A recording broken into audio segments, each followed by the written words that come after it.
Bonjour à toutes et à tous et bienvenue à cette conférence en ligne réalisée et produite par Adoc Solutions. Nous sommes très heureux de l'intérêt que vous avez porté à notre première conférence en ligne qui traitait de l'aéronautique et de l'environnement. Si vous ne l'aviez toujours pas vue et si vous souhaitez la revoir, rendez-vous sur notre site internet qui s'affiche sur votre écran. Aujourd'hui, nous sommes très heureux de vous retrouver pour parler de responsabilité sociétale des entreprises ou de RSE. Nous allons chercher à vous apporter quelques éclairages sur le sujet, les raisons qui poussent les entreprises à se tourner vers ces approches volontaires et juger l'efficacité de ces dernières. Pour nous éclairer tout au long de cette conférence en ligne, nous avons le plaisir d'accueillir deux invités. Alicia Dean, vous êtes fondatrice, consultante et formatrice pour la société Comdin. Et Yann Arnaud, vous êtes ingénieur recherche et développement au sein de Talent et doctorant au sein de l'Université de Bordeaux.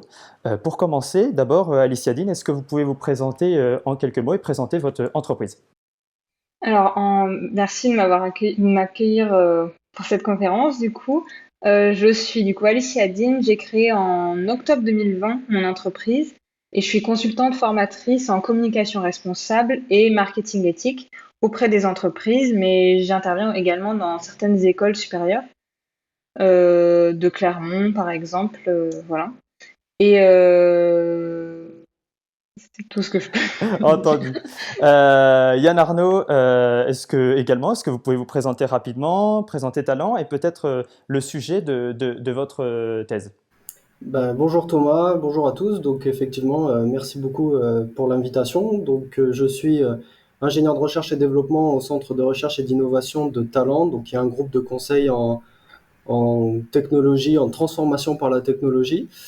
En parallèle de ce poste-là, je suis également doctorant au laboratoire IRGO qui est rattaché à l'Université de Bordeaux.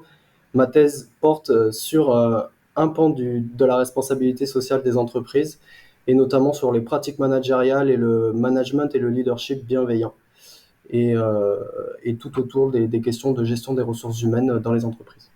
Entendu. Et ben, pour commencer, Adoc Solutions s'est promené dans les rues de Saint-Amand-Montrond et a rencontré quelques commerçants pour leur demander leur définition de la responsabilité sociétale des entreprises ou RSE.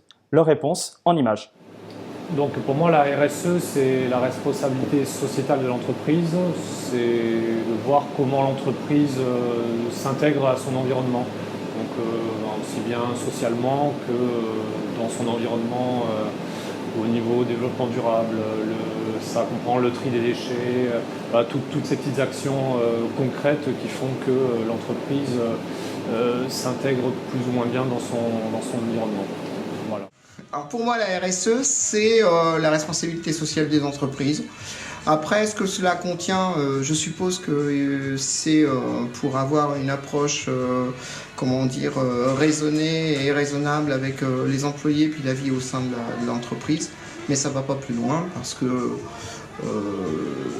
je n'en ai pas les contours, les définitions exactes. Pour moi, la RSE, c'est je ne sais pas. Ça me dit quelque chose, mais je ne sais pas quoi. Alors pour moi, la RSE a un rapport avec l'environnement, mais j'avoue que je suis un petit peu, je ne sais pas vraiment en quoi ça consiste. Je sais qu'il y a l'environnement dedans, mais je n'ai pas approfondi et je n'ai pas de connaissances particulières à ce sujet-là. Voilà. Donc, comme vous avez pu le voir, Alicia Dean et Yann Arnaud, sur ces images, les définitions de la RSE sont hésitantes et parfois même un peu floues. Peut-être pour commencer, Yann Arnaud, est-ce que vous pouvez nous définir ce que c'est la RSE? Oui, alors effectivement, c'est un grand sujet. Il y a un effort de définition à faire. Alors, je vais peut-être avoir une approche un petit peu historique dans un premier temps, histoire de vraiment qu'on ait les éléments en main et le contexte en main pour vraiment ensuite derrière poser les bases. Donc, ce qu'il faut savoir, c'est que de manière générale, la responsabilité sociale des entreprises, elle a été mise en avant par ce qu'on appelle le père fondateur de la RSE, qui était Howard Bowen. Donc, il a parlé de responsabilité sociale des entreprises dans son livre intitulé Social Responsibility of the Businessman, qui constitue en fait l'un vraiment des premiers efforts en matière de responsabilité sociétale. Donc ensuite, dans les années qui ont suivi, on a eu le développement de la mondialisation, hein, notamment dans les années 70, 80, 90. Et là est arrivé en fait un moment où les entreprises ont commencé à être vivement critiquées, puisqu'on s'est rendu compte qu'en fait que les entreprises, euh, elles avaient principalement une quête de prospérité au détriment du bien-être des individus. Et notamment sur 3 pans assez importants. Le premier pan, il va être environnemental, avec notamment la raréfaction des ressources naturelles. D'un point de vue social, avec notamment tous les phénomènes de burn-out, de dépression, mais aussi d'un point de vue économique, avec les délocalisations et les rémunérations faibles. Donc là est arrivé un petit peu ce qu'on appelle le risque de réputation. Les entreprises sont donc vivement critiquées.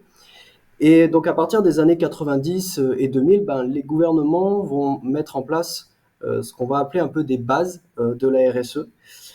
Par exemple, en France, hein, elles sont très connues, on a les lois NRE qui vont être vraiment les premières à obliger les entreprises à communiquer sur certains aspects, tels que par exemple les performances extra-financières ou les performances en matière de développement durable.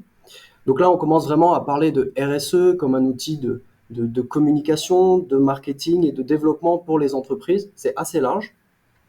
Là, si, pour mieux le citer, hein, pour la citer, en fait, la Commission européenne définit la RSE comme l'intégration volontaire par les entreprises de préoccupations sociales et environnementales à leurs activités commerciales et leurs relations avec les parties prenantes. Si on regarde un petit peu cette définition, en fait, on peut la scinder en 2 parties. D'une part, il y a vraiment cette approche volontariste. Il faut savoir que la RSE, il n'y a rien d'obligatoire en soi. C'est une démarche qui est incitative. Avec le temps, et heureusement, elle s'est accompagnée de mentions légales, d'obligations légales, notamment au rapport RSE, la déclaration de performance extra-financière, la DPEF, des reportings de durabilité, les devoirs de vigilance, etc. Donc l'idée, c'est de vraiment contraindre les entreprises à mettre en place des processus, mais la stratégie de RSE en tant que telle reste à la discrétion de l'entreprise. Donc c'est aussi ce qui en constitue en fait sa principale limite. J'imagine qu'on reviendra dessus plus tard. Et puis le deuxième volet, c'est cet aspect préoccupation sociale et environnementale. Là, on peut se référer à la norme ISO 26000 hein, qui définit un peu les paramètres de la RSE. Donc je les cite, hein, on a 7 grandes thématiques centrales: la gouvernance de l'organisation, les droits de l'homme, les relations et conditions de travail, l'environnement, la loyauté des pratiques, les questions relatives aux consommateurs et les communautés et le développement local. Donc là, on a vraiment les périmètres de ce que correspond la responsabilité sociale en faveur du DD dans les organisations. Si on remonte encore un peu plus dans le temps, si on arrive vers les années 2020, donc tout récemment, la RSE, par exemple, en France, est encore plus crédibilisée. On a vu notamment apparaître la loi Pacte, et qui, sur 2 volets, va vraiment permettre, encore une fois, de passer à un stade supérieur en matière de RSE. On a l'apparition de la raison d'être, que les entreprises utilisent beaucoup, donc qui est vraiment le projet de long terme dans lequel s'inscrit l'objet social, en tout cas sociétal, de l'entreprise. Et puis de l'autre côté, on a le titre de société à mission qui est aussi possible d'être mise en place par les entreprises. Donc c'est la finalité de l'entreprise et de l'ordre sociétal, au-delà du but lucratif que a toute entreprise, il ne faut pas l'oublier bien évidemment. Donc voilà, donc là c'est vraiment pour poser un petit peu les bases de ce qu'on parle de RSE. Hein. Si on peut résumer ça, en fait, la RSE vise à donner un sens sociétal à l'entreprise sur des domaines critiques qui sont l'environnement, le côté social et le côté économique et éthique des affaires. Justement, du coup, on a vu un peu tout l'historique avec ces explications de la naissance de la RSE jusqu'à aujourd'hui. Alicia Dean, pourquoi la RSE est importante dans notre contexte actuel? Alors du coup, dans le contexte actuel, il y a différentes raisons qui mènent les entreprises à créer une démarche RSE pour leur stratégie, entre autres. Tout d'abord, il y a les consommateurs, les investisseurs, les employés et la société en général, qui sont de plus en plus sensibilisés aux enjeux sociaux et environnementaux. Et les entreprises sont donc poussées à adopter des pratiques plus responsables pour répondre à ces attentes et maintenir bien sûr leur réputation. Un autre point important, c'est également les défis environnementaux tels que le changement climatique, la perte de biodiversité et la dégradation de l'environnement sont de plus en plus préoccupants et les entreprises, en tant que grands contributeurs à ces problèmes, malheureusement, ont un rôle du coup crucial à jouer dans la réduction de leur empreinte écologique. Et la RSE est une manière, on va dire, de s'engager contre ces problèmes. Il y a aussi la législation, comme Yann l'a dit précédemment, il y a des nouvelles lois qui ont été créées dans différents pays. Alors là, on parle de la France, mais pas uniquement en France. On peut aussi évoquer comme raison l'innovation et la compétitivité. Par exemple, la RSE peut stimuler l'innovation en encourageant les entreprises à développer de nouvelles technologies et approches pour résoudre les problèmes sociaux et environnementaux. Elle peut également conférer un avantage, on va dire, concurrentiel en répondant aux besoins changeants des consommateurs, comme on l'a vu juste avant. Les problèmes liés à la RSE, tels que les scandales environnementaux ou sociaux, peuvent avoir des conséquences financières et de réputation graves du coup pour les entreprises. Et la mise en place de pratiques responsables permet de réduire bien sûr du coup ces risques. On peut aussi parler d'attractivité pour les talents. Du coup, les employés en particulier, les générations plus jeunes, sont attirés par les entreprises qui intègrent des valeurs éthiques et responsables. La mise en œuvre de la RSE peut aider à attirer et à fidéliser les meilleurs talents. Donc, quand on postule à un nouveau poste, par exemple, on ne recherche pas uniquement de quoi se nourrir, on veut aussi avoir un impact réel dans la société et pas juste remplir la gamelle à la fin du mois, on va dire. Les entreprises qui intègrent la RSE dans leur stratégie ont tendance à être plus résilientes à long terme. Elles sont mieux préparées pour faire face aux défis futurs et pour s'adapter aux évolutions de la société. En somme, la RSE, elle est importante dans le contexte actuel car elle permet aux entreprises de répondre aux enjeux sociétaux et environnementaux croissants, de renforcer leur réputation, de minimiser les risques et d'assurer leur durabilité à long terme. Très bien, merci beaucoup. Oui, la RSE paraît être au cœur de nombreux enjeux pour les entreprises. Si on revient sur la définition même de la RSE, parfois on peut entendre des approches ESG. Yann Arnaud, est-ce que vous pouvez nous dire en quoi cela consiste? Est-ce que c'est vraiment différent de la RSE? Alors, c'est vraiment une très bonne question parce qu'en fait, il y a beaucoup d'amalgames qui sont faits. Alors, j'ai déjà un petit peu parlé de la RSE, du coup, je vais plutôt me focaliser sur les critères ESG. Donc, les critères ESG, donc ça correspond aux critères environnementaux, sociaux et de gouvernance, qui sont en fait, qui correspondent en fait, qui permettent à des agences spécialisées d'évaluer l'effort de durabilité des entreprises sur certains aspects, comme parlait en fait Alicia juste avant. Donc, par exemple, sur le critère environnemental, on va par exemple analyser la politique des déchets des entreprises au niveau de l'émission de gaz à effet de serre, mais ça va aussi porter également sur tout ce qui va être prévenir tous les risques environnementaux. Donc ensuite, on a le critère qui va être plutôt le critère social. Donc là, ça va être la prévention de tout ce qui va être accident et les risques psychosociaux. Ça va être également la formation du personnel, le respect du droit des employés, l'organisation de la chaîne de sous-traitance ou encore la qualité du dialogue social dans les entreprises qui est vraiment primordial. Et puis on a les critères de gouvernance qui va être par exemple l'indépendance du conseil d'administration, la diversité et la répartition entre hommes et femmes au niveau des comités de direction. Et puis ça va être aussi la structure de gestion et la présence d'un comité de vérification des comptes.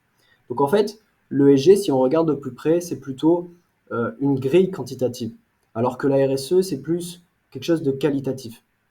En fait, les critères ESG ont une histoire très commune en fait avec la finance responsable, l'investissement responsable. C'est vraiment en fait envoyer des signaux à des investisseurs qui simplement vont pouvoir analyser et se rendre compte si oui ou non l'entreprise est viable financièrement sur son côté développement durable.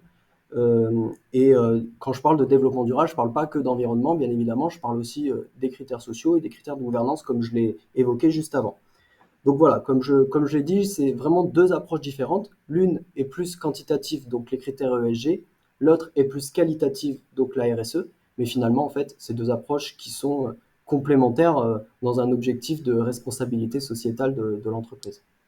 Je me permets de rebondir, Yann Arnaud. Avec cette complémentarité, est-ce que les entreprises peuvent être perdues face à la RSE et la ESG? Eh ben, en fait, oui, en soi, oui, parce que l'idée, c'est que vraiment, l'un étant quantitatif, ça nous fait des chiffres qui sont mesurables, objectivables, alors que l'autre, tout ce qui va être RSE, c'est beaucoup plus qualitatif. Donc, arriver à objectiver certaines choses qui ne le sont pas, bah, pour les entreprises, c'est plus compliqué. Donc, c'est là où les entreprises doivent aussi comprendre que bah, d'un côté, il faut qu'elles mettent en place des indicateurs pour qu'elles aient des choses qui sont objectivables et que derrière, elles puissent les mesurer, puis suivre aussi en termes de performance. Mais là, on voit bien que ça répond à des objectifs qui sont différents. Les critères ESG, c'est vraiment pour derrière des critères d'investissement. La RSE, ça reste à la discrétion des entreprises. Et puis, on est vraiment dans une démarche aussi bah voilà, de communication, d'approche volontaire. Je pense qu'on va en reparler. Donc, oui, ça peut sembler un petit peu, au premier abord, et c'est pour ça qu'on aborde aussi, je pense, cette question, c'est que il y a un certain flou. Mais voilà, comme je le dis, c'est vraiment deux approches qui sont différentes par la méthodologie, mais par contre, elles sont complémentaires. Très bien. On va continuer sur ce sujet-là. Alicia Dean, selon vous, comment les entreprises peuvent-elles intégrer la RSE dans leur stratégie globale? Alors, intégrer la RSE, la stratégie, dans la stratégie globale de l'entreprise, ça nécessite une approche réfléchie et systématique. Donc, je vais vous donner quelques étapes, on va dire. On va commencer par, bien sûr, le plus important, on va dire, et c'est de là d'où part tout, on va dire, c'est l'engagement de la direction et la définition d'une vision pour l'entreprise.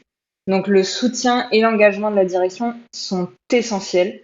Si la direction n'est, dans tous les cas, je pense que la plupart du temps, c'est la direction qui va lancer le sujet, mais normalement, la direction est obligée de lancer d'être d'accord avec tout ça.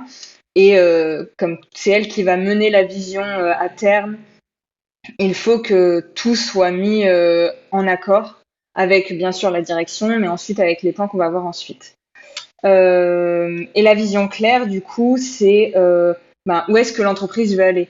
Est-ce que on veut lancer une stratégie pour une stratégie RSE qui ne va pas forcément suivre la stratégie globale de l'entreprise? C'est inutile et du coup, ça sera pas du réel RSE, de la réelle RSE, pardon. Ensuite, il y a l'évaluation des impacts. Donc, il faut identifier les domaines où l'entreprise a le plus d'impact sur le plan social, environnemental et sur le plan de la gouvernance.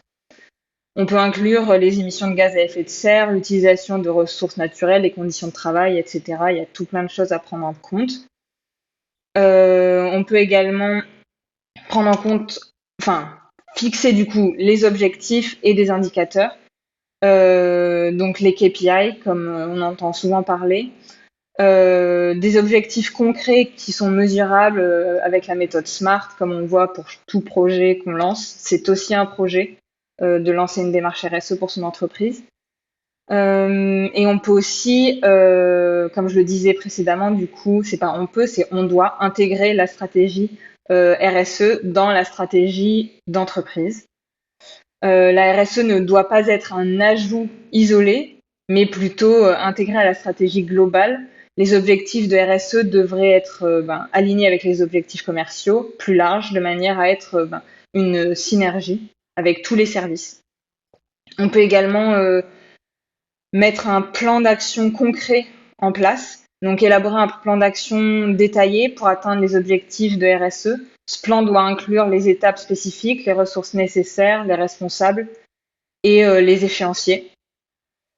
Et du coup, on doit aussi prendre en compte les parties prenantes. Ces parties prenantes, donc quand on parle de parties prenantes, c'est les employés, les clients, les fournisseurs, les investisseurs, les communautés locales par exemple, doivent être engagés là-dedans aussi, puisque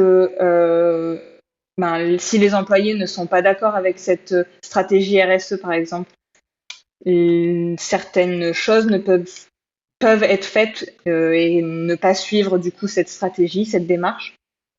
Donc tous les points doivent être vus.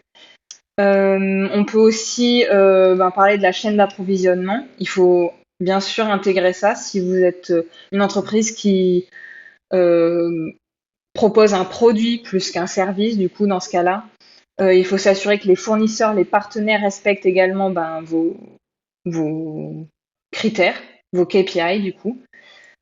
Et la communication transparente est importante, primordiale, je dirais même. Euh, c'est ce que je dis à tous mes clients quand je suis en rendez-vous avec eux.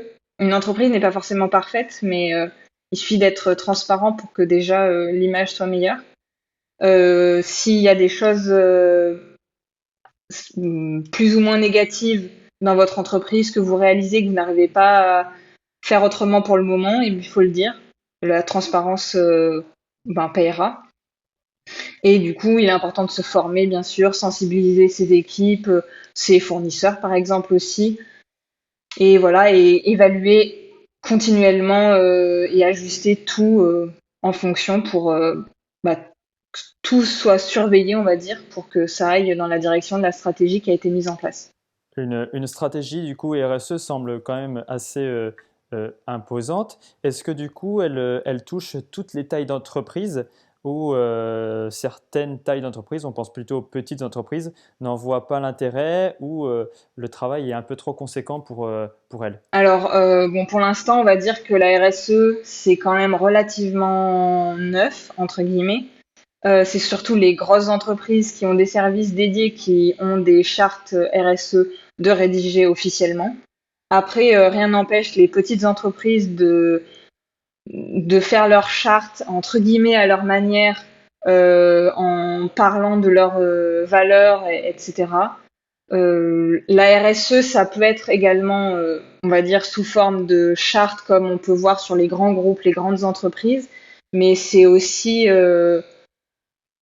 l'image qui est véhiculée et pas uniquement l'image, du coup, faut qu'il y ait vraiment de vraies actions derrière, mais que même une petite entreprise, en fait, on peut avoir une RSE sans qu'elle soit, on va dire, officielle, chartée, comme on peut trouver sur les sites internet des grands groupes, quoi. Souvent, d'ailleurs, c'est ce que je reproche un peu à la RSE, les grands groupes ont créé leur charte RSE juste pour dire, bon, nous c'est bon, c'est fait. On a notre charte et on ne pourra pas nous dire grand-chose. Alors que si on cherche et qu'on fouille un peu, c'est pas forcément très joli ce qu'il y a derrière, mais voilà. Souvent les petites entreprises, du coup, elles ont moins de difficultés à paraître honnêtes et hautes, puisque souvent elles le sont un peu plus, même si bien sûr il y a des entreprises qui ne le sont pas, mais voilà. On reviendra plus tard sur les enjeux de la RSE. Pour finir cette première partie sur la présentation générale de la responsabilité sociétale des entreprises, Yann Arnaud, est-ce qu'on peut considérer la RSE comme un instrument économique?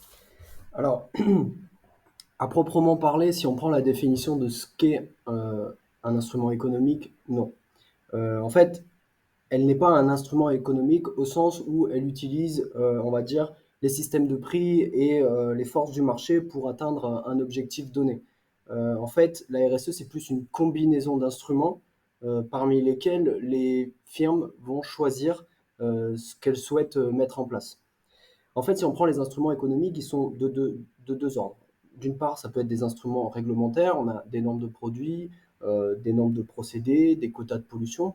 Et on a aussi des instruments qui sont plutôt fondés sur des incitations économiques. Donc ces incitations économiques, ça va être par exemple des taxes, des subventions, des marchés de permis d'émissions négociables. Je pense notamment au protocole de Kyoto.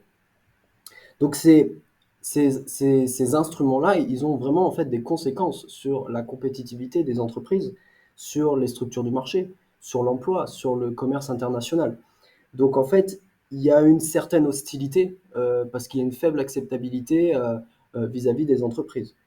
Euh, en fait, les, ce qui est aussi important à savoir, c'est que la RSE et les AV, hein, les approches volontaires sur lesquelles sont basées la RSE, en fait, ça implique les firmes dans la politique environnementale.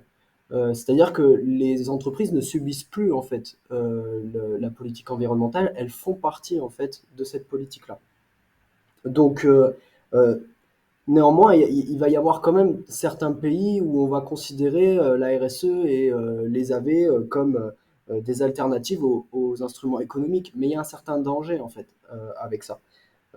Les engagements volontaires et tout le pactole, on va dire, de la RSE ne peuvent être à eux seuls des alternatives crédibles à la RSE. Parce que déjà, ben, il n'y a pas de menace sous-jacente en fait, du régulateur. Donc quand je parle du régulateur, en fait, ça va être l'État, les pouvoirs publics, etc. Donc on peut avoir une manipulation des industriels. Ils peuvent très bien, comme le disait Alicia tout à l'heure, déclarer tout ce qu'ils veulent en termes de RSE ou d'approche volontaire, mais finalement, qu'est-ce qui va être effectif, qu'est-ce qui va vraiment être mis en place.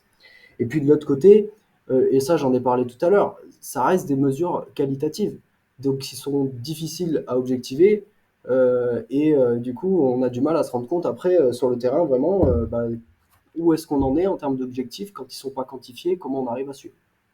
Donc voilà, je pense que la RSE n'est pas en tant que tel un instrument économique. Néanmoins, elle peut se coupler aux instruments traditionnels économiques et ça permet un petit peu aux entreprises de pouvoir choisir un petit peu parmi un menu de politique économique.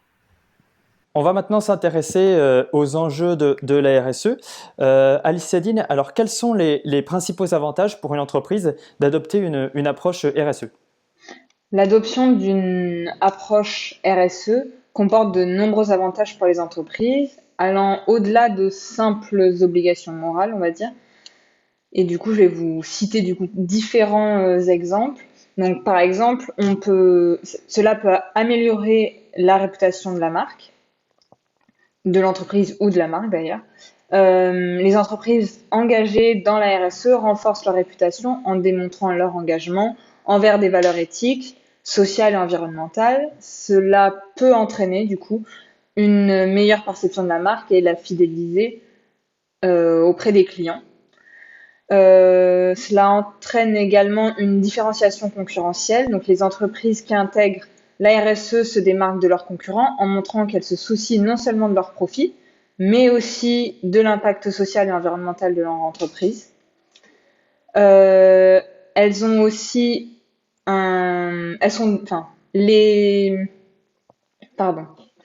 de plus en plus d'investisseurs du coup et de consommateurs tiennent compte des critères ESG lors de leurs décisions. Les entreprises axées sur la RSE peuvent bénéficier d'un accès plus facile au financement et du coup au marché. Il y a aussi une attractivité des talents, comme je l'ai dit tout à l'heure. Les entreprises qui adoptent une approche RSE sont plus susceptibles d'attirer et de retenir les employés talentueux, en particulier ceux qui valorisent les valeurs éthiques et les efforts pour avoir un impact positif. Comme je l'ai dit également un peu tout à l'heure, on a une réduction des risques. En prenant en compte les enjeux sociaux et environnementaux, les entreprises peuvent identifier et minimiser les risques liés aux réglementations, aux litiges, aux atteintes à la réputation et aux perturbations opérationnelles, on va dire. Je l'ai un peu évoqué tout à l'heure, mais les innovations et l'efficacité. Donc la RSE peut stimuler l'innovation en incitant les entreprises à développer de nouvelles solutions pour des problèmes sociaux et environnementaux. Elle peut également conduire à une utilisation plus efficace des ressources et des processus améliorés. Quand par exemple, on invente, entre guillemets, un produit qui est potentiellement lié à l'environnement, à la protection de l'environnement, souvent les démarches autour sont en rapport avec la RSE. Par exemple, on va choisir ses fournisseurs en fonction de certains critères, de certaines valeurs qu'un produit, on va dire, lambda, traditionnel, ne ferait pas forcément. Il y a également une stabilité à long terme. En intégrant la RSE dans leur stratégie, les entreprises deviennent de plus en plus durables et mieux préparées pour faire face aux défis futurs. Cela contribue du coup à leur stabilité financière et opérationnelle à long terme. Surtout avec les réglementations qui arrivent de plus en plus nombreuses dans les différents pays du monde. Euh, et il y a aussi souvent une meilleure relation avec les parties prenantes. Donc, comme on l'a dit tout à l'heure, les parties prenantes, c'est les fournisseurs, les clients, les employés, les choses comme ça. En prenant en compte les intérêts des parties prenantes, telles que les communautés locales, etc., les fournisseurs, les clients, les entreprises peuvent établir des relations plus positives et mutuellement bénéfiques. Et je pense que j'ai fait à peu près le tour. Il y en a certainement d'autres, mais voilà. On voit déjà que la RSE, enfin, si on peut utiliser l'image, il y a plein de carottes qui peuvent pousser les entreprises à aller vers la RSE. Pardon. Exactement. Yann Arnaud, on va se concentrer un peu plus sur l'aspect, le point de vue social, c'est un peu plus votre spécialité. À ce niveau-là, quels sont les enjeux de la RSE? Les enjeux de la RSE, donc d'un point de vue social, sont vraiment nombreux. Donc, je vais essayer là, pareil, de regrouper ça en 6 points principaux. C'est peut-être pas exhaustif, mais en tout cas, déjà, si ces 6 points-là sont respectés, c'est déjà très correct. Alors, dans un premier temps, hein, il y a forcément les conditions de travail équitables. Hein, donc, ça va porter tout sur le respect du droit du travail, donc le droit à la liberté d'association, à la non-discrimination, la rémunération équitable, des horaires de travail équitables ou la sécurité au travail. Sur ce deuxième point, donc concernant la sécurité au travail, les entreprises en fait vont et ont surtout la responsabilité de offrir à leurs employés un cadre de travail qui est sain et sûr pour leurs employés. Donc ça va être la mise en place donc, de mesures de sécurité appropriée, la formation du personnel vis-à-vis des risques psychosociaux, j'en ai parlé un petit peu tout à l'heure, et tout ce genre d'éléments. Un troisième point qui est très important, c'est celui de la diversité et de l'inclusion. En fait, la RSE, il y a une volonté quand même de promotion à ce que on puisse avoir des employés ou en tout cas des salariés qui viennent de différents horizons. Et ça va être notamment la protection de certaines caractéristiques. Je pense notamment au genre, l'origine ethnique, la religion, l'âge, le handicap. Tous ces éléments sont très importants et sont pris en compte par la RSE. Donc là, il y a un vrai enjeu en termes de diversité et inclusion. Ensuite, il y a le développement professionnel des salariés, hein, et ça, c'est très important. On sait qu'aujourd'hui, les nouvelles générations apportent beaucoup d'importance à ce point-là, au sens au travail. Et donc là, les entreprises ont une responsabilité de contribuer au développement de leurs employés. Donc ça va être à travers des opportunités de formation, de perfectionnement des compétences. Ça peut être aussi des programmes de mobilité dans l'entreprise, tout ce genre de choses qui vont permettre à l'employé de pouvoir s'épanouir dans son travail-là.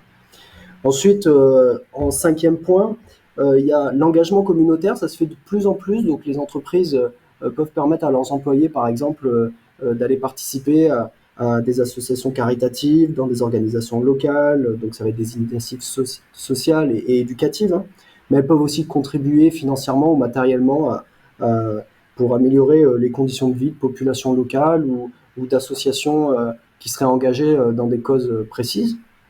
Et puis le dernier point, c'est fondamental, c'est le respect forcément des droits de l'homme au sein de l'entreprise, mais aussi vis-à-vis de toutes les parties prenantes. Hein. Alicia en a aussi parlé tout à l'heure. C'est des choses dont l'entreprise doit faire attention, et là il y a un réel enjeu. Et donc ça va être par exemple la lutte contre le travail des enfants, le travail forcé, la traite des êtres humains et d'autres violations des droits de l'homme. Donc voilà, comme je le disais au début, c'est 6 points, on va dire, généraux. Je ne sais pas forcément si c'est exhaustif, mais déjà, si ces 6 points-là sont respectés, l'enjeu social de l'entreprise est déjà important si ces 6 critères-là sont respectés. Oui, en effet, ces critères englobent déjà pas mal de sujets. Mais avant même que les employés soient dans les entreprises, Alicia Dean en a parlé lors de nos premiers échanges. Comment la RSE, la RSE est-elle vraiment quelque chose d'important pour les jeunes étudiants qui rentrent dans le marché du travail pour se tourner vers telle ou telle entreprise ou ne pas aller vers des entreprises parce qu'elles ne correspondent pas à leurs valeurs? On l'a vu notamment en France, notamment sur les questions environnementales. Alors du coup, oui, les entreprises, enfin, les valeurs RSE, environnementales, sociales, etc., sont extrêmement importantes pour les nouvelles générations, surtout, puisque avant, on va dire qu'on restait de manière générale, hein, je parle plutôt des générations cinquantenaires, par exemple, aujourd'hui, garder leur travail, entre guillemets, à vie, alors que les générations plus jeunes vont avoir tendance à choisir un travail en fonction des valeurs et de ce qui les rend réellement heureux. Alors, par exemple, du coup, les nouveaux employés, les nouveaux, on va dire, nouvelles recrues sont souvent intéressés par des réelles valeurs environnementales, sociales et autres pour commencer dans leur carrière, pardon. Les entreprises axées sur la RSE montrent leur engagement envers des questions sociales et environnementales, ce qui attire bien sûr des candidats partageant les mêmes valeurs, ce qui n'avait pas forcément d'impact avant. Euh, il y a aussi les individus qui veulent avoir le sentiment que leur travail contribue à un objectif plus grand que simplement générer des profits. Les initiatives de RSE offrent aux employés la possibilité de contribuer à des causes qui comptent pour eux, ce qui renforce bien sûr leur sentiment de sens et d'accomplissement. La culture d'entreprise positive, du coup, la RSE peut contribuer à cultiver une culture d'entreprise positive en mettant l'accent sur la collaboration, l'éthique, la responsabilité. Cela permet d'améliorer la satisfaction au travail et de renforcer du coup le sentiment d'appartenance à un groupe et pas forcément juste venir travailler pour, comme je le disais tout à l'heure, juste se nourrir. Il y a aussi des opportunités de développement personnel. Les entreprises engagées dans la RSE offrent souvent des possibilités, des opportunités de développement personnel et professionnel, notamment dans des domaines liés à la durabilité, à l'innovation sociale et à la gestion de projets à impact positif. Alors je dis bien que souvent, mais ça ne veut pas dire toujours. Euh, Comme je l'ai dit un peu précédemment, du coup, les initiatives de RSE encouragent l'innovation en poussant les employés à trouver des solutions créatives pour résoudre des problèmes sociaux et environnementaux. Et cela peut stimuler la créativité et l'engagement des employés. La transparence et la communication sont des points importants également. Les entreprises axées sur la RSE communiquent souvent de manière transparente sur leurs initiatives, leurs progrès et leurs résultats. Cette transparence renforce la confiance des employés envers la direction et renforce leur engagement. Alors, les entreprises qui sont transparentes concernant la RSE, comme je l'ai dit au tout début de la conférence, c'est souvent pas forcément les plus parfaites, mais si elles sont transparentes, déjà, on sait qu'on peut leur faire confiance un peu plus facilement. Alors que certaines qui font juste une charte RSE, une démarche RSE sur leur site internet et n'expliquent pas réellement d'où sortent toutes ces informations, c'est pas forcément les plus fiables et on appelle ça souvent aussi du greenwashing. On y reviendra peut-être plus tard. Il y a aussi des avantages et des programmes spécifiques. Donc les entreprises peuvent mettre en place des avantages et des programmes spécifiques liés à la RSE, tels que des congés pour bénévolat, par exemple, si on veut s'engager dans des associations, des subventions pour des projets à impact social ou des initiatives de développement durable, ce qui attire les employés qui souhaitent s'impliquer activement dans des associations ou autres. Et bien sûr, il y a une image positive à travailler dans des entreprises à forte valeur. Donc les entreprises réputées pour leur engagement envers la RSE peuvent attirer des talents de haut niveau qui cherchent à rejoindre des entreprises qui ont un impact positif sur la société. C'est plus agréable de dire que l'on travaille pour une entreprise qui euh, justement a de belles valeurs qu'une entreprise qui, on va dire, pollue l'océan ou je ne sais quoi d'autre. Fatalement, fatalement.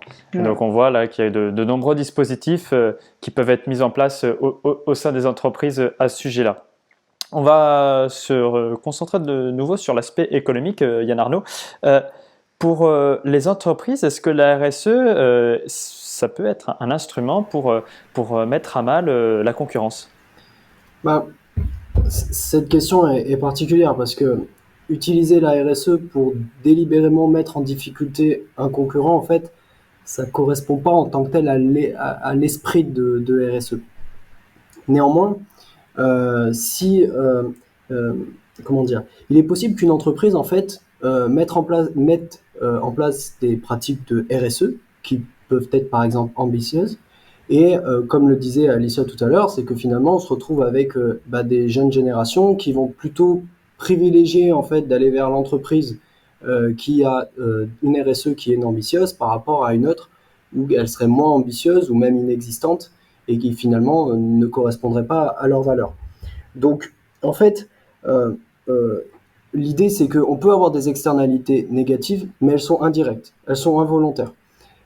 Et là, on peut retrouver sur certains éléments, et c'est ce que disait tout à l'heure Alicia, donc c'est-à-dire à travers l'amélioration, par exemple, de la marque employeur. Donc là, effectivement, hein, c'est l'identité de l'entreprise, c'est son ADN.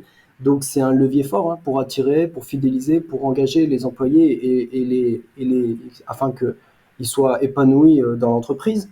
Mais en fait aussi, ça va permettre de gagner de nouveaux marchés, et notamment pour ceux où encore ils sont très peu pourvus. Et puis on va aussi avoir la construction de relations durables avec les parties prenantes. Donc ça va se baser sur la loyauté de manière générale. Et puis il y a cet aspect d'innovation aussi, hein, parce que forcément ça pousse à l'innovation des produits et notamment ceux qui sont plus responsables. Donc à travers ces éléments-là, on voit bien que finalement la RSE, elle doit garder son approche authentique, c'est-à-dire que elle n'est pas faite pour déstabiliser quelqu'un. Néanmoins, si elle déstabilise une autre entreprise, donc encore une fois, que ce soit pas de manière délibérée, que ce soit involontaire, indirect, en fait, il faut plutôt se poser la question de savoir est-ce que c'est cette entreprise-là qui serait entre guillemets lésée, est-ce que c'est pas à elle de faire des efforts supplémentaires pour qu'elle puisse rattraper son retard en matière de RSE. Très bien, merci beaucoup pour ces précisions sur ce sujet qui est plus économique. On a parlé de l'ensemble un peu des secteurs touchés par la RSE. Toujours avec vous, Yann Arnaud, est-ce que on peut donner d'autres exemples, d'autres approches concrètes pour les entreprises de mise en place d'initiatives RSE? Alors, des mises en place donc de RSE, il en existe beaucoup. Donc moi, je vais peut-être parler de ce que je connais. Donc, comme je le disais au début, hein, je fais partie donc du groupe Talent, hein, qui est un groupe de conseil en transformation par la technologie et en innovation. Donc, ça fait 20 ans que le groupe Talent existe, mais ça fait plusieurs années que le groupe a mis en place une responsabilité sociétale des entreprises. Donc, pour donner un petit peu l'exemple, sans rentrer trop dans les détails, mais pour un peu donner comment ça se structure chez Talent. Donc il y a trois grands pôles au niveau de la RSE. Par exemple, on a le premier pôle qui est ce qui s'appelle le People Business. Donc là, on va retrouver par exemple toutes les actions qui vont être faites sur le handicap. C'est vraiment une cause qui est très importante chez Talent, donc l'intégration, l'inclusion au niveau des personnes handicapées. On va avoir aussi la diversité homme-femme qui est très très important chez Talent. Il y a des objectifs qui sont quantifiés, notamment sur les comités de direction, les comités exécutifs. On a noté des améliorations, donc elles sont chiffrées, elles sont évaluées dans le temps. Il y a aussi une grande place sur ce pilier-là de la QVT, sans vouloir en faire la pub, mais par exemple le groupe Talent est depuis maintenant 8-9 ans certifié Great Place to Work. Donc c'est simplement une certification qui sont délivrées aux entreprises qui promeuvent des pratiques de qualité de vie au travail et d'expérience collaborateur. Donc Talent est reconnu dans son domaine maintenant depuis quelques années sur ça. Et puis il y a aussi tout ce qui va être la prévention des risques psychosociaux et il y a des formations à ce titre. Donc ça c'est le côté people business et là on est plus sur le côté social. Ensuite il y a le deuxième pôle qui est le sustainable business. Donc là on va avoir par exemple la politique environnementale et à laquelle, en tout cas, sur lequel je vais me focaliser, ça va être l'empreinte carbone, parce qu'on s'est rendu compte chez Talent que la principale cause des émissions de gaz à effet de serre, c'était les transports. Donc en collaboration avec notre département de recherche et développement et notamment le pôle RSE, on a mis au point, développé une application d'empreinte carbone où les collaborateurs, mais aussi les managers, quel que soit leur statut hiérarchique, peuvent télécharger et rentrer tous les jours, quotidiennement, leur trajet, ce qui leur permet d'avoir une estimation en termes d'empreinte carbone, et ils peuvent se comparer aux autres personnes de l'entreprise. Donc là, c'est vraiment pour essayer d'améliorer notre empreinte carbone, et notamment sur le transport. Il y a aussi des communautés climat et écologiques qui ont été mis en place, à partir desquelles on arrive à avoir des discussions très intéressantes sur de nombreux sujets. Là, je pense par exemple, on a déménagé il y a quelques mois, donc il y a eu beaucoup de discussions autour des enjeux environnementaux, etc., sur l'idée d'avoir un bâtiment qui soit neuf, qui respecte au plus haut les conditions environnementales et les normes d'environnement. Donc ça a été il y a eu des belles discussions par rapport à ça. Et puis le troisième grand pôle, c'est le business integrity. Donc là, c'est tout ce qui va être l'éthique des affaires, la conduite éthique des affaires. Là, pareil, je peux prendre un exemple particulier, c'est celui de la corruption. Chez Talent, par exemple, il y a des formations au niveau de la corruption que chaque collaborateur et collaboratrice qui rentre chez Talent doivent suivre. Et donc c'est pour vraiment prévenir ces risques de corruption-là. Et donc ça fait partie du pôle business integrity. Donc c'est vraiment ces trois grands pôles-là qui aujourd'hui construisent un petit peu la RSE chez Talent. Alors moi j'en ai parlé tout à l'heure, hein, je réalise donc une thèse chez Talent. Ça va être plutôt sur le pôle people business, donc qui est plus le côté social. Donc là, pour donner un exemple rapide, moi je travaille sur toutes les notions de management et de leadership bienveillant. C'est des notions qui sont mises en place depuis quelques années, qui sont discutées, parlées, mais il y a un effort de définition, un effort d'opérationnalisation qui n'a pas été encore suffisamment fait. Donc c'est là, moi, où j'essaye d'intervenir, où on essaie de comprendre qu'est-ce que cela veut dire, et derrière, comment on peut le mesurer pour l'objectiver et ensuite le mettre en place dans la RSE, pourquoi pas à moyen terme dans l'entreprise. Donc voilà, c'était plus ou moins pour un petit peu illustrer la question.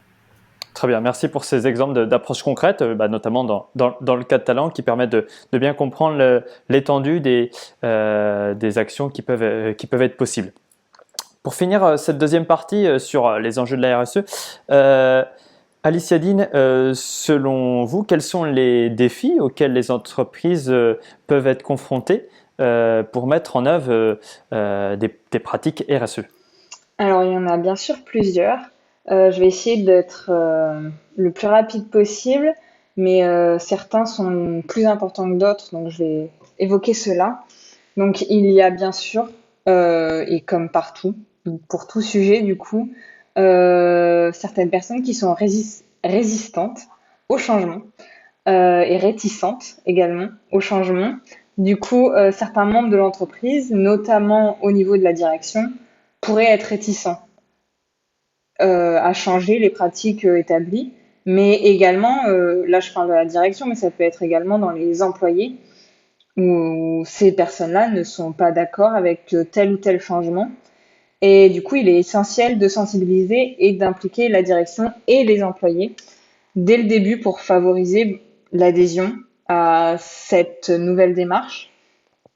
Cela aussi peut avoir des coûts, bien sûr. La mise en place de pratiques RSE peut impliquer des coûts supplémentaires, tels que la mise en conformité avec des normes environnementales, par exemple, plus strictes. Les entreprises peuvent planifier à long terme et considérer ces coûts comme des investissements dans la durabilité à long terme, mais certaines n'ont pas la possibilité, pour le coup, de payer ces changements-là. Alors bien sûr, là on parle de changements un peu plus gros que d'autres, mais pour les petites entreprises avec de faibles budgets, il y a des changements qui sont assez faciles à faire. Après, bien sûr, ces changements, par exemple, imaginons une entreprise qui souhaite changer de fournisseur pour justement remplir plus de cases dans sa démarche RSE. Cela peut avoir un coût du coup sur le bénéfice, puisque potentiellement ce nouveau fournisseur peut être plus cher que un autre et du coup changer le prix des produits ou réduire la marge de bénéfice. Il peut y avoir aussi une complexité de la chaîne d'approvisionnement. Donc les entreprises avec une chaîne d'approvisionnement mondiale, par exemple, peuvent trouver difficile d'assurer que les fournisseurs respectent également des pratiques de RSE, ce qui est compréhensible, mais souvent il vaut mieux se rapprocher de fournisseurs. Je parle d'une entreprise française, imaginons. Il vaut peut-être mieux se rapprocher d'entreprises fournisseurs en Europe déjà, avant d'aller au lieu, peut-être d'ailleurs, d'aller en Asie chercher un fournisseur. Une approche consiste à travailler en étroite collaboration du coup avec les fournisseurs et à établir des normes et à auditer régulièrement du coup leur conformité. Il y a aussi un engagement des parties prenantes, et engager les parties prenantes internes et externes peut être un défi qu'il est important de prendre en compte. Du coup, l'établissement de dialogue ouvert, inclusif et avec les employés, les clients, les investisseurs, les communautés peut favoriser un soutien solide, même si certains n'ont pas l'intention de changer leurs pratiques. Et du coup, c'est à vous, entreprise, on va dire, de faire en sorte de soit de changer de fournisseur, de personnes avec qui vous travaillez. Et bien sûr, il y a un risque, il peut y avoir des problèmes dans la gestion du greenwashing. Certains acteurs peuvent prétendre mettre en œuvre des pratiques de RSE sans véritablement d'engagement réel. Les entreprises peuvent et doivent veiller à ce que les initiatives de RSE soient authentiques, mesurables et communiquer de manière transparente, comme je l'ai dit tout à l'heure, pour éviter d'être perçu comme de la manipulation, puisque si vous parlez de quelque chose que vous faites, il faut que vous puissiez le prouver. Si c'est quelque chose que vous n'arrivez pas à faire, par exemple, imaginons, je reprends l'exemple des fournisseurs, si vous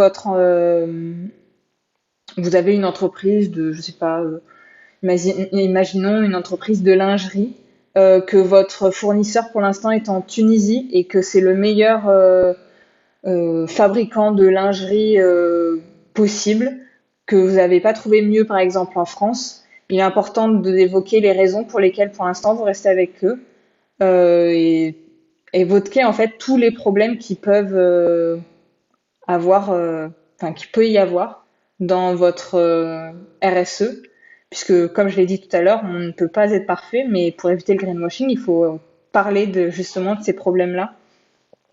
Après, il y a les changements culturels également. La transition vers une culture axée sur la RSE peut exiger des changements profonds dans les mentalités et les comportements.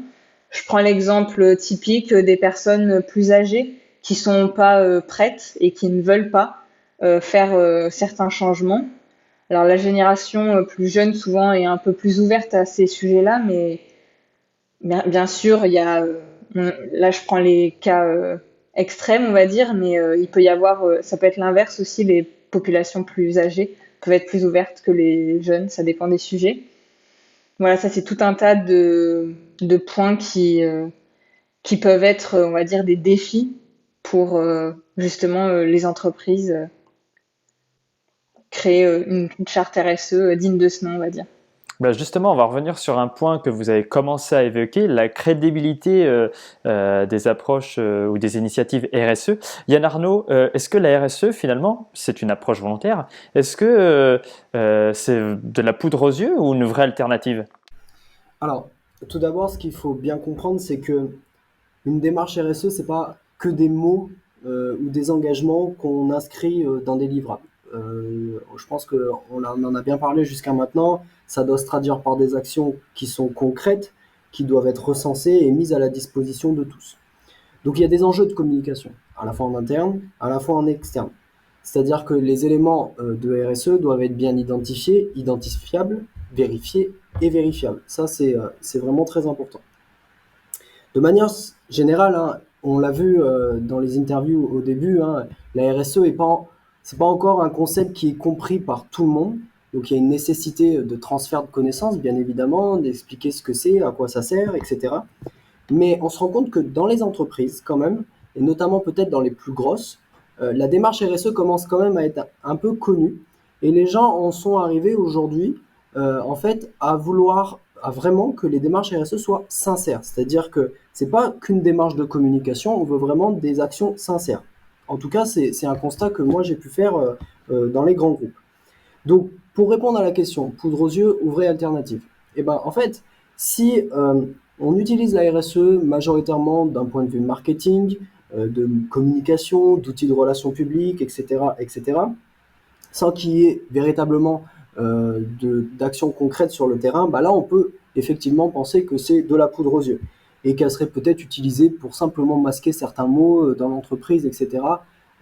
Mais là, on serait vraiment dans une démarche de style poudre aux yeux. D'un autre côté, si vraiment elle est prise en compte par l'entreprise, que les actions sont mises en place, qu'elles sont vérifiées et vérifiables, comme j'ai pu le dire plus tôt, qu'on puisse sur le temps identifier si les engagements qui avaient été pris au préalable sont maintenant tenus, etc., etc. On va avoir ce qu'on appelle en fait de la création de valeur ajoutée, de renforcement de réputation pour les entreprises. On va fidéliser les clients, on va fidéliser les collaborateurs et on va contribuer au développement durable. Et là, on est dans une approche qu'on va dire authentique, je l'ai déjà cité plus tôt, de la RSE, où on va avoir un impact sociétal qui est positif et significatif. Mais de manière générale, il faut comprendre que la RSE, c'est pas la panacée de tous les problèmes environnementaux, sociaux, économiques, etc.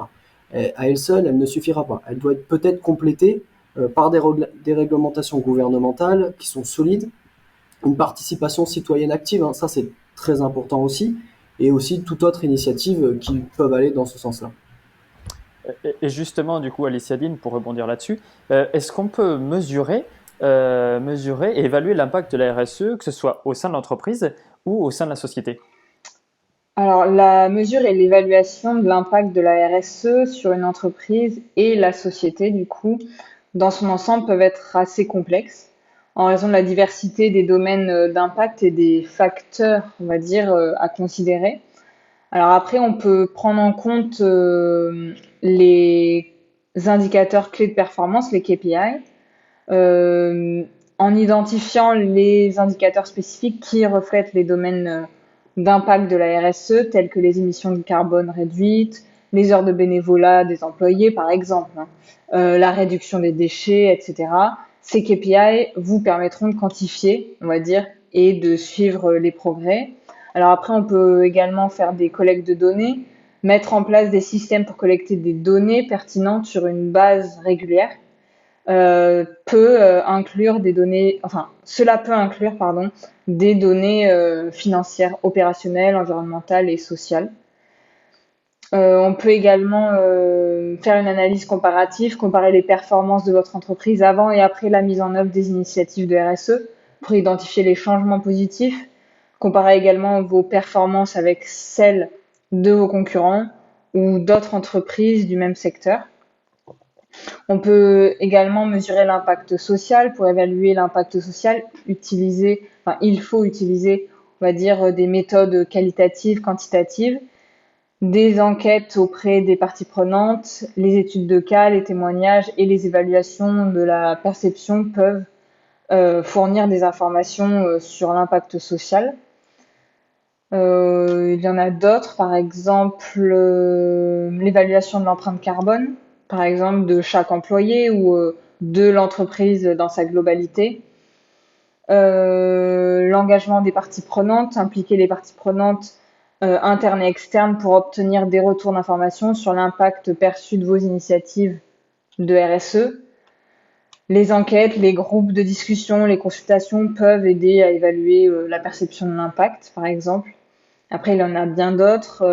Les rapports transparents, par exemple, communiquer régulièrement et de manière transparente sur vos résultats, vos succès et vos défis en matière de RSE. Cela renforce la confiance, du coup, et souvent, du coup, ça va de pair avec le reste.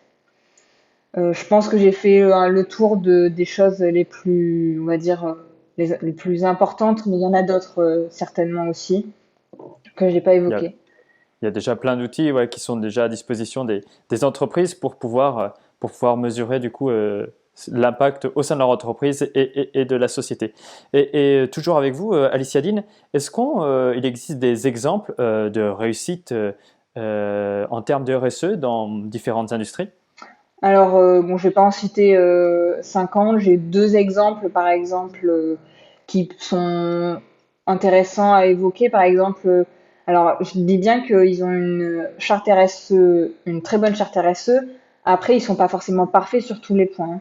Mais Patagonia, par exemple, c'est une marque de vêtements de plein air, par exemple, qui a mis en œuvre depuis pas mal de décennies une charte RSE. Elle utilise des matériaux durables, elle promeut la durabilité et la réparation des produits, et elle reverse également une partie de ses bénéfices à des causes environnementales. Alors ça, c'est une entreprise qu'on connaît à peu près tous, où on connaît tous à peu près le logo. Après, on a aussi dans le monde de la finance, on a aussi des nouvelles banques qui se créent, comme Helios, qui est une banque responsable. Alors, je pourrais plus exactement vous la présenter parfaitement, mais elle, euh, elle ne fait pas appel aux grands groupes, on va dire, enfin, pour financer ses, je saurais pas, pardon, exactement vous expliquer comment cela fonctionne, mais vous pouvez vous rendre sur leur site qui est très bien expliqué pour le coup, mieux que ce que je suis en train de faire, et qui vous donnera plein d'informations. Et pour le coup, eux sont extrêmement transparents sur leurs pratiques. Ils sont très présents sur les réseaux sociaux, ce qui permet aussi d'avoir, ben, on est plus proche d'eux que, par exemple, d'un grand groupe comme Crédit Agricole, pour en citer qu'un, où il n'y a pas forcément de réelles personnes enfin, derrière, où c'est à cause de la taille, on va dire, de la banque. Voilà, après, il y a plein d'autres. Là, j'ai essayé de trouver des exemples assez différents, mais il y en a d'autres. Après, il faut faire attention, bien sûr, à chaque fois à ce qu'on a dit tout à l'heure, le greenwashing. Certaines entreprises montrent certaines choses qui ne sont pas réelles quand on fouille un peu. Donc, voilà. Ok, très bien. Un point à faire attention. On va parler un peu du régulateur. On ne l'a pour le moment presque pas évoqué. Yann Arnaud, la RSE et l'ensemble des approches volontaires liées à la RSE, est-ce qu'ils peuvent être un signal fort pour le régulateur et crédible? Est-ce que, si c'est le cas, est-ce que c'est le moyen pour certaines entreprises de jouer la montre pour éviter des réglementations qui pourraient être plus ambitieuses et contraindre l'entreprise? Alors, donc les approches volontaires, hein, donc ce sont vraiment des dispositifs que les entreprises peuvent mettre en place donc volontairement par elles-mêmes à leur discrétion en faveur de la RSE et du développement durable de manière générale. Ben, un grand nombre de ces AV-là en fait n'ont aucune valeur juridique. Et en fait, c'est ce qui nuit largement en fait à leur efficacité et à leur crédibilité. Donc en tant que tel, on pourrait presque considérer que le message il est plus symbolique qu'autre chose. Et là, par exemple, je peux prendre de nombreuses ONG, hein, il y en a vraiment de nombreuses qui sont très réticentes vis-à-vis des AV, car elles considèrent en fait que ça laisse trop de place aux industriels et que finalement on reste dans une espèce de scénario business as usual, où ça va être plutôt des raisons économiques ou de compétitivité qui vont primer par rapport aux objectifs du développement durable. Donc encore une fois, il y a une nécessité à ce que les actions déclarées soient effectives, qui s'investit et à quelle hauteur. Et puis, il y a aussi ce qu'il faut comprendre, c'est que lorsqu'on est dans cet objectif de vérification, il faut prendre en compte les coûts de surveillance. Donc en fait, une entreprise, si elle veut être transparente, eh ben, il va falloir certainement qu'elle fasse faire des audits. Donc, si elle fait ses audits elle-même, là aussi, il va se poser des questions de conflit d'intérêts, de ce genre de choses. Donc, ça va être des audits indépendants. C'est des audits qui vont être très chers pour les entreprises. Donc, les coûts de surveillance sont aussi à prendre en compte. Donc, pour en revenir à ce signal, en fait, il faut, pour qu'une RSE et les approches volontaires qui en découlent soient efficaces, il faut la crédibilité de la menace qui l'accompagne. c'est vraiment ça qui est très important. C'est par exemple des taxes, des quotas, ce genre de choses qui vont éviter les comportements opportunistes des entreprises. Et quand je parle d'opportunisme, je parle de greenwashing comme on a pu en parler jusqu'à maintenant. Donc ça, c'était pour la première question. Pour la deuxième question, est-ce que c'est une manière donc de jouer la montre ou éviter une réglementation qui pourrait être éventuellement plus ambitieuse? Et j'ai envie de répondre oui. Et en fait, c'est ce qu'on appelle souvent le risque de capture en amont. En fait, si on regarde souvent les approches volontaires, donc tous ces dispositifs au sein des RSE, c'est souvent discuté entre les dirigeants des entreprises et les politiques. Et finalement, les victimes potentielles sont absentes en fait de ces débats-là. Donc il y a une risque de capture des industriels parce que finalement chacun a ses objectifs. Les politiques ont des objectifs de réélection, les industriels ont des objectifs de profit, mais les industriels peuvent financer les élections. Et je ne veux pas faire de raccourci, mais la plupart du temps, il va y avoir des négociations qui vont se faire pour essayer d'avoir des politiques environnementales qui sont moins ambitieuses, moins rigoureuses. Et à ce propos, je peux citer par exemple une phrase qui est très parlante du réseau Action Climat qui dit les avais signés en France depuis 1996 avec l'industrie se contentent pour l'essentiel de prendre acte de mesures de réduction des émissions qui auraient de toute façon été mises en œuvre. Donc on voit bien qu'il y a une logique en fait de retarder ces politiques qui peuvent être plus rigoureuses ou plus coercitives pour les entreprises. Très bien. Et vous l'avez un peu évoqué dans votre première réponse. Est-ce que des approches volontaires, est-ce qu'on connaît des exemples d'approches volontaires qui sont contraignantes devant la loi? Parce que finalement, c'est seule l'entreprise, comme vous le dites, qui à sa discrétion met en place de telles initiatives. Est-ce qu'on a des exemples qui existent? Ça va dépendre du type d'approche volontaire que l'on considère. Si on considère par exemple des programmes publics volontaires ou les accords négociés volontaires, il y a une intervention de l'autorité publique, de régulateurs.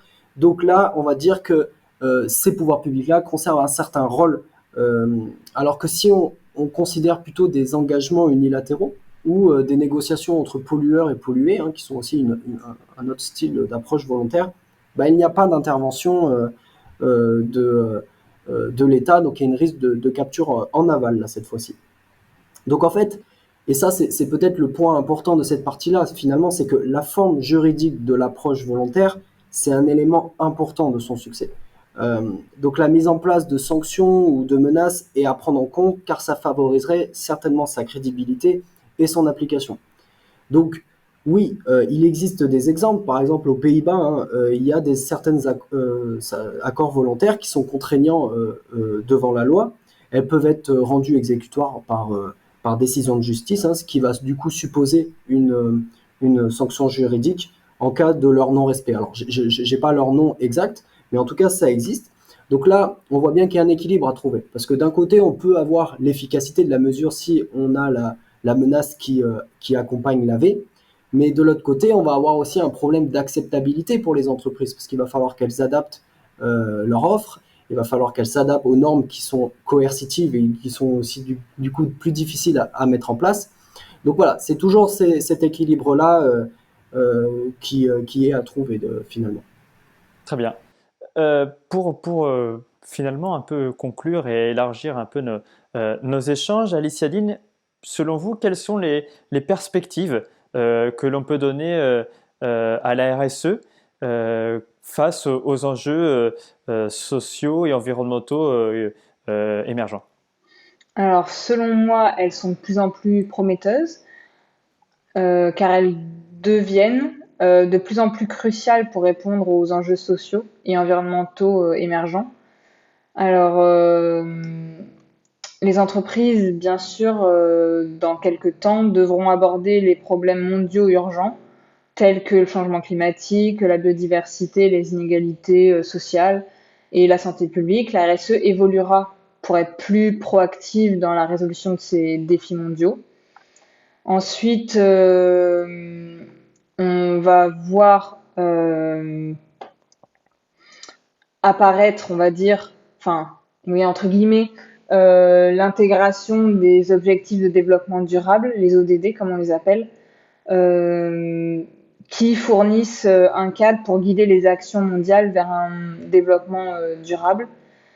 Les entreprises devraient s'aligner et devront s'aligner davantage sur ces objectifs pour contribuer à un impact positif. Alors après, il y a d'autres points. Je ne sais pas si je serais pas un peu longue à tout citer, mais enfin, certains points reviennent du coup à chaque fois dans tout ce que j'ai dit.